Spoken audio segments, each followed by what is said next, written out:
జై బగలముఖి దేవ్యే నమః. ఓం హ్రీం బగలాముఖీం సర్వదుష్టానాం వాచం ముఖం పదం స్తంభయ జిహ్వాం కీలయ బుద్ధిం వినాశయ హ్రీం ఓం స్వాహ. బగలముఖి మాతాకి. ఉదయం నుండి చాలామంది సన్నిహితులు ఫోన్ చేస్తూ ఉన్నారు. స్వామి, నిన్న సమంత వివాహం జరిగింది.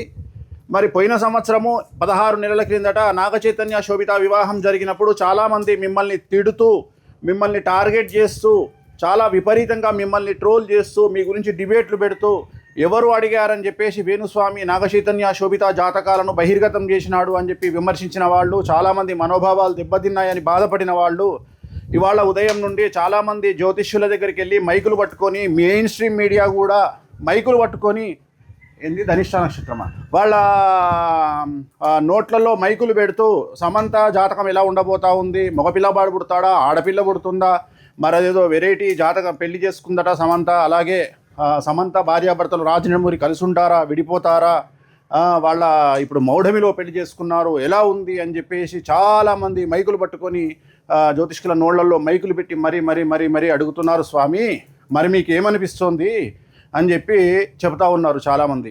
సో చాలామంది అడిగినప్పుడు జ్యోతిష్కులు ఏం చేస్తారు, అడిగారు కాబట్టి చెప్తారు. అంటే వాళ్ళు ఏం క్వశ్చన్ అడుగుతున్నారు నన్ను అంటే, మరి ఇప్పుడు సమంత అడిగిందా, రాజనిడమూరి అడిగాడా, మరి వీళ్ళు ఎందుకు వెళ్ళి మైకులు పెట్టి జ్యోతిష్కుల దగ్గరికి వెళ్ళి జాతకాలు చెప్పమని అడుగుతున్నారు స్వామి, మీరేమైనా దీని మీద స్పందిస్తారా అని పొద్దున్న నుండి ఫోన్లు చేస్తూ ఉన్నారు.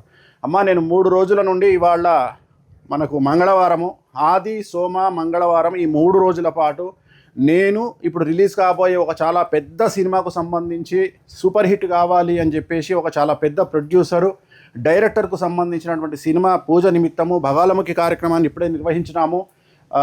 సో నాకు వీటి పట్టింపులు ఏమీ లేవు. సో వ్యక్తిగతంగా టార్గెట్ చేస్తే ఒకలాగా, వాళ్ళు చాలా గొప్పగా ప్రొజెక్ట్ చేయాలనుకుంటే మరోలాగా చూపిస్తారు. సో ఒకరిని నాశనం చేయాలంటే ఒకలాగా, లేపాలంటే ఇంకోలాగా చూపించుకుంటారు. సో వాడి గురించి నాకు అనవసరము. నా పనులు నేను చేస్తూ వెళ్ళిపోతుంటాను.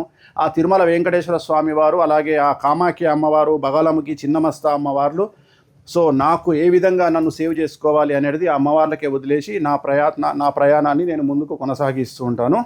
ఓం బగలాముఖి దేవ్యే నమః.